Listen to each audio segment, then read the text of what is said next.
Hi everybody, Nigel here with you, Nigel's Modelling Bench, and this is sort of an off-the-cuff video. It's not a build or anything. I can't build at the moment. I've got this stinking cold, but my eyes are streaming. I need new glasses anyway, and it's really difficult to focus and see anything, so I'm not doing any building at the moment. The Lancaster, the 48 scale Lancaster, the next thing I need to do is start doing photo etch and little control levers and stuff on the instrument panels. Just no way. Today is November the 14th. It is Remembrance Day. And there we go. So thank you to all those that have served, and thank you to all those that gave there today for our tomorrow. And Jess is having a growl at the bottom here now. So you can see in front of me I have some instructions for a Hong Kong Models 1/32 scale B-17G Flying Fortress. And this video, as you can tell by the title, it's called Going Too Deep, Getting Too Deep.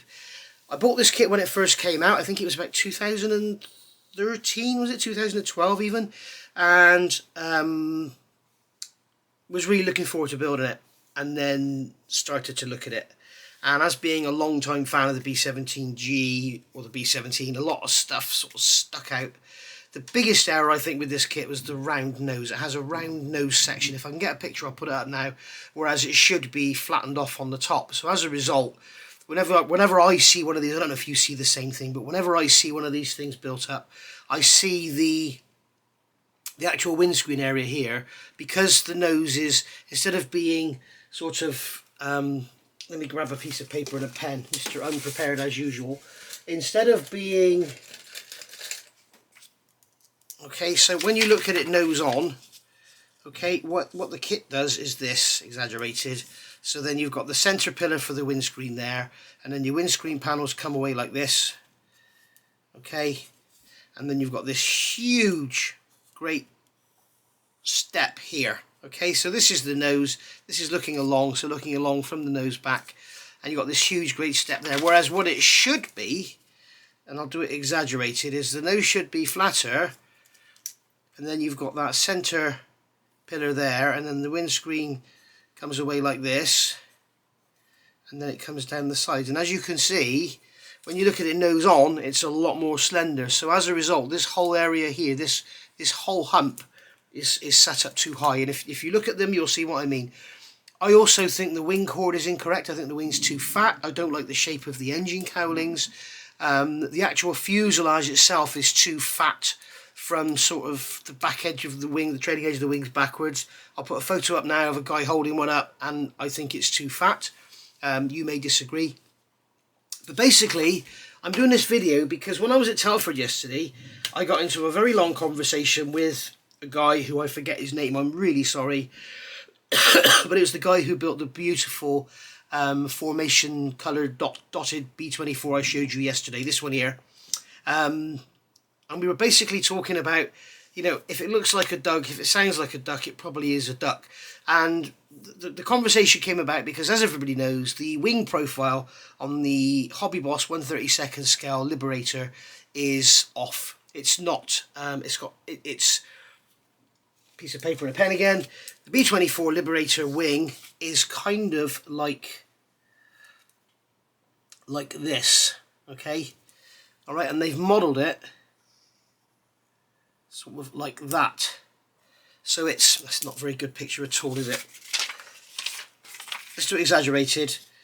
The Liberator wing is more like that, okay? And they've modelled it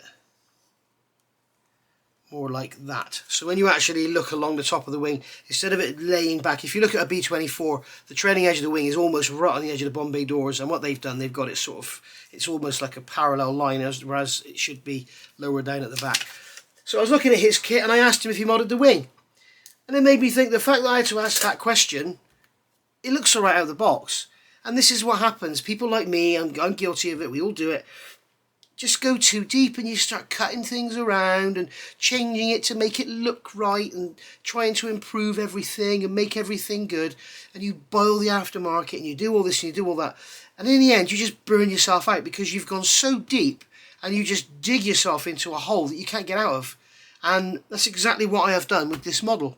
And I've just got it out of the cupboard. I thought I'll get it out on the bench and I'll have a look, and I'd forgotten a lot of what I'd done. and I've basically taped it together so I can show you what I've done, and I'm sure that all of you are going to say, bloody hell, what a difference.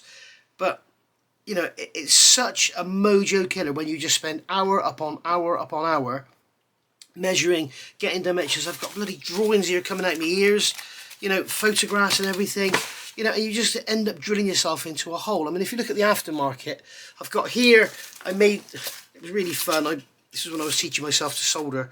I've made the flaps up, okay, you see there, they're attached together. So I've made the flaps up, so they're all, I've still got one half to do. They're all ready for a nice coat of paint and everything. Excuse me. As I say, I was learning how to do the soldering then. You can see we've still got some of it left there. So that's something that has to be done. We've got the Eduard brassing wheels, which are absolutely gorgeous. There we go. So we've got the lovely resin wheels and tyres, which are a must for these kits.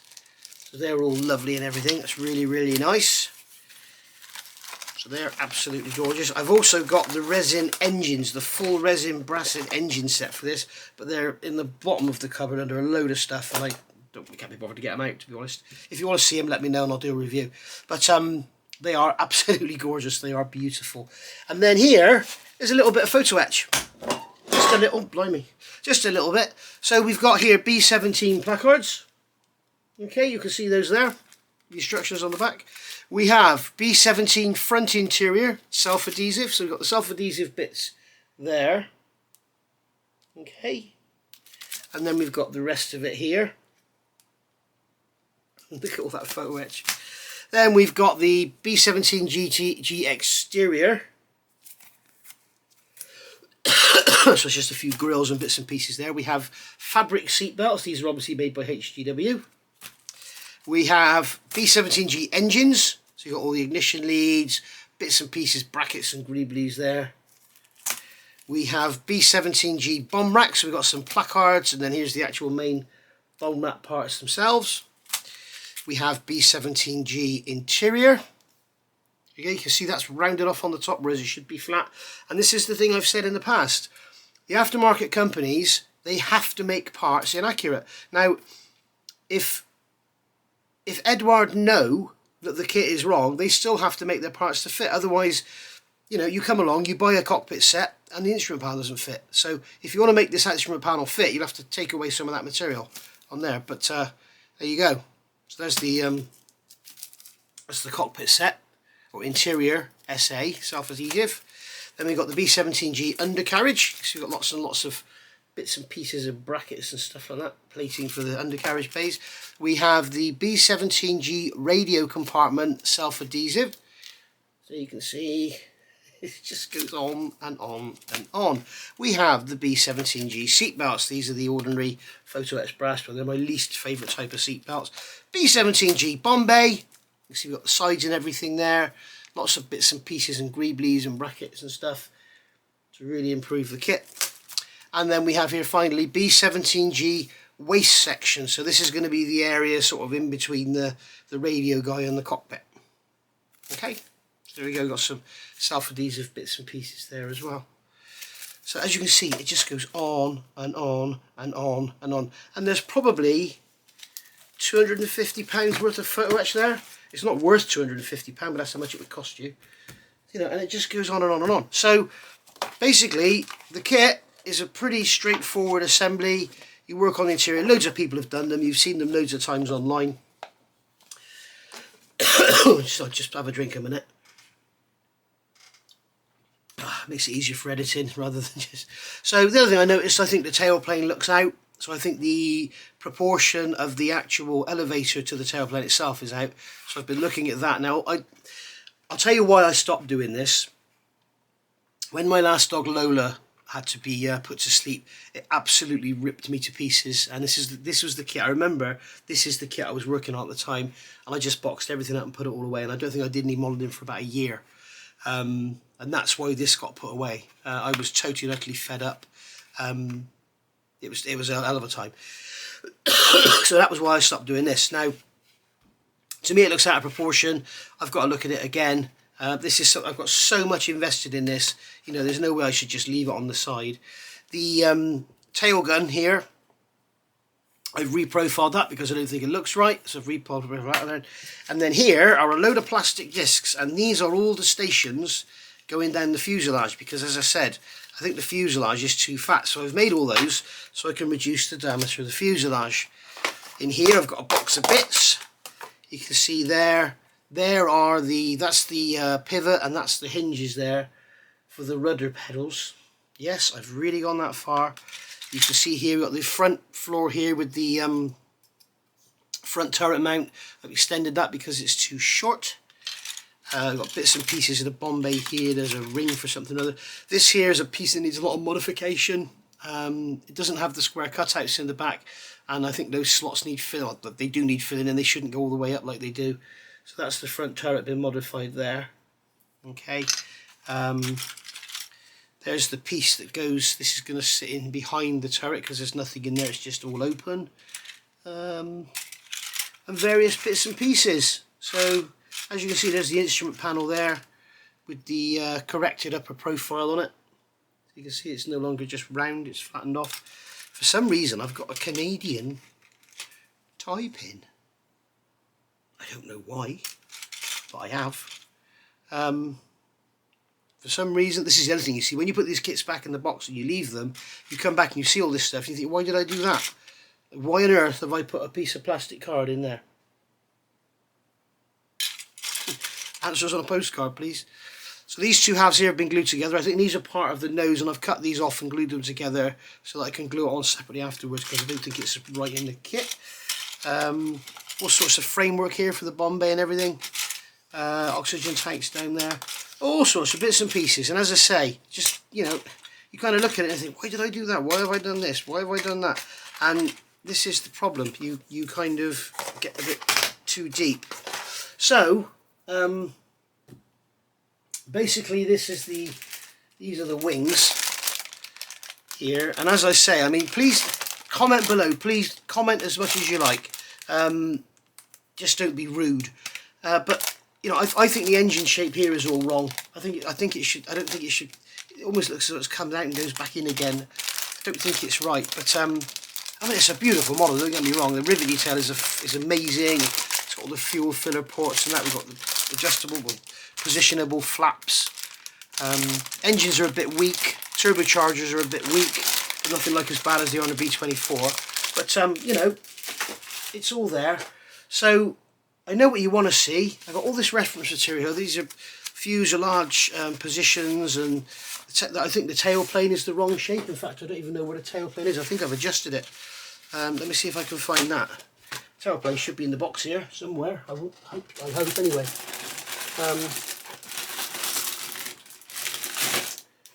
There it is.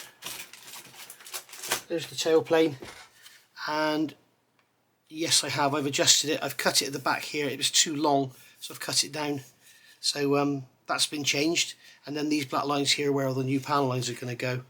But yeah, I've shortened it. You can see up inside there, we've got the plastic card where I've actually shortened the tailplane.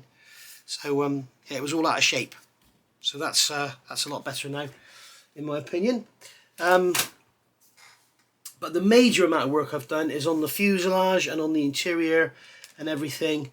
If I show you here, if we look up in the Bombay, you can see I've redone all the bulkheads on the Bombay, right, because they were all incorrect. I haven't done anything with this area here yet. You can see, if you look in here, you can see I've done the cockpit, and you can see in there we've got new cockpit side walls and everything in there. Okay, you can see all the side walls in there. And then you can see, if you look down the front, you see down inside here, the camera ain't going to focus because it's down inside, but you can see I've got all the framework there for the rudder pedals. You know, this is what I'm saying, I lost the plot on this. Now the window sizes and positions on the HK kit are all out, so I've redone all that. You can see this window here was bigger and further back, same here, so I've basically filled in the areas and just opened those windows up again. These areas here where the machine guns go, they're all out of proportion and position. Same on this side, that's all out of proportion. These windows are all out. Okay, I've decided to go for the parallel rear gunner positions rather than staggered. You can see they're parallel. So you can see I've cut this piece of plastic out of here and then got that piece of plastic out of there, and then swap them over, a bit of plastic card, and then all sanded and filled and everything.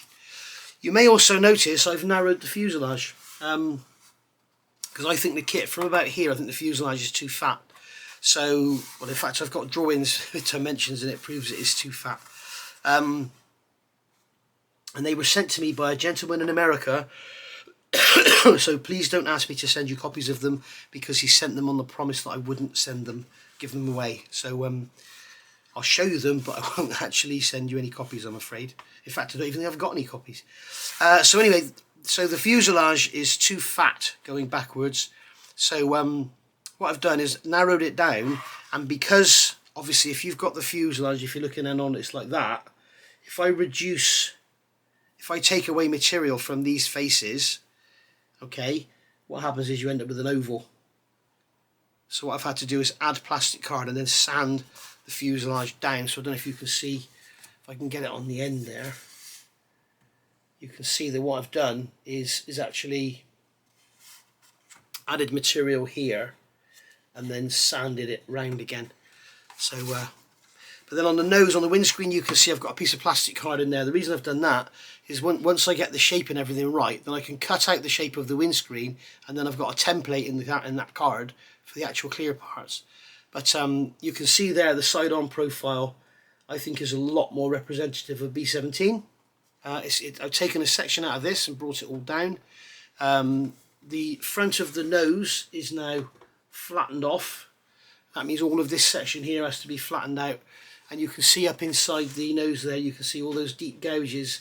That's very deep scribe, so it can all sort of, because it's round, and it can all sort of collapse itself in. And then once I've got everything perfect, the idea is I will fill those gouges up with 5-minute epoxy, and then it'll hold its position. It holds its position quite well now. But there you go. You can see this is the kind of thing I get myself into. But I think you'll agree that if you're familiar with the Hong Kong models B17, this looks a hell of a lot more accurate than the actual kit out of the box. And you can see there that the windscreen is going to come down a lot lower. It's going to be a lot lower than the plastic. You can see because it was all so high before, so it's going to be something like that, the glazing. So now you can see, when you look at it like that, you can see that it's a lot more accurate than it's a shame I can't get it underneath because it's too long.